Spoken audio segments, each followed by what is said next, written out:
A man died. He was framed, arrested, falsely accused, beaten, taunted, spit upon, and finally crucified, dying when he could no longer breathe.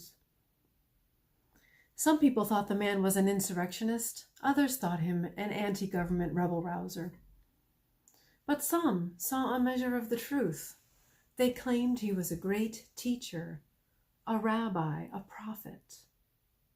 Only a few, a small band of 12 men, and a few hardcore followers believed him to be of divine origin. Imagine, how crazy is that? Who was this man? A poor carpenter from Nazareth. He lived with his parents in exile for many years of his childhood because the government was out to end him. His parents protected him. They taught him the scriptures and a trade. When he turned about 30, this man did something odd. He left civilization behind for 40 days. He separated himself from all he knew and denied himself every comfort. When he returned from his isolation, he was ready to begin his life's work in earnest, and it had nothing to do with carpentry. This man saw the aching in people's hearts, the pain they suffered from the effects of sin and weakness. He saw the yearning of their souls for truth, for unconditional love and acceptance. He saw the rift between them and their Creator, and he set about to heal that rift. The teachers of the Jewish faith completely misunderstood his intent.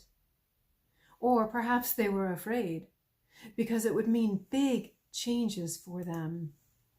So they called him a blasphemer and charged him with treason and demanded that the government put him to death.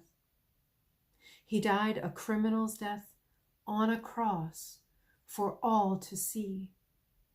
Beware those who preach freedom from oppression. And there he hung.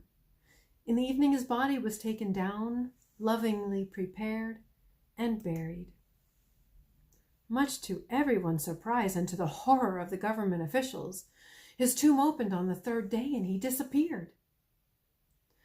The story goes that he appeared to more than 500 people, plenty of witnesses to convince a judge and jury that he was indeed no longer dead, but risen, truly risen. He succeeded in his mission to restore the rupture between ourselves and our Creator, should we choose to follow his path. Jesus offers us his cross as an example, a gift, that act of salvation, and a path to true healing. Many of us have suffered traumas in the courses of our lives that continue to bring us pain. Sometimes the pain is present to us, and other times we're able to suppress it or even move past it. Jesus has a great desire to remove this pain. We find this healing at the cross of Jesus Christ. Look at that cross. Jesus took every sin, every suffering into himself on that cross to repair that rift between us and our Creator that keeps us whole. How do we lay hold of that gift so that we can allow him to truly free us from the pain and suffering? When we look at that cross, this is the question we need to ask.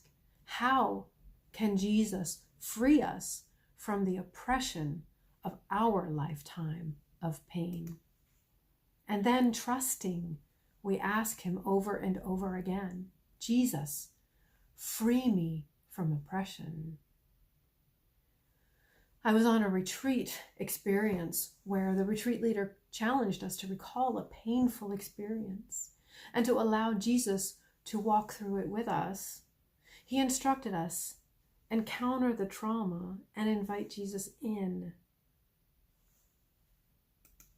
Watch him. Listen to him as he is there with you. What does he say to you? What does he say to the person inflicting the pain? Allow Jesus to accept the pain on your behalf, putting his body between you and the inflictor of the pain. Invite Jesus into your heart, your mind, your body, and your soul, and allow him to renew you and to recreate you. The cross is foolishness to those who are perishing. But to us who are being saved, it is the power of God. Good Friday today is indeed a good day. Be safe and be aware, and pray well. And be sure to check the comments for today's song pick and comment or share so that our streamers know people are watching. Blessed Triduum to you all.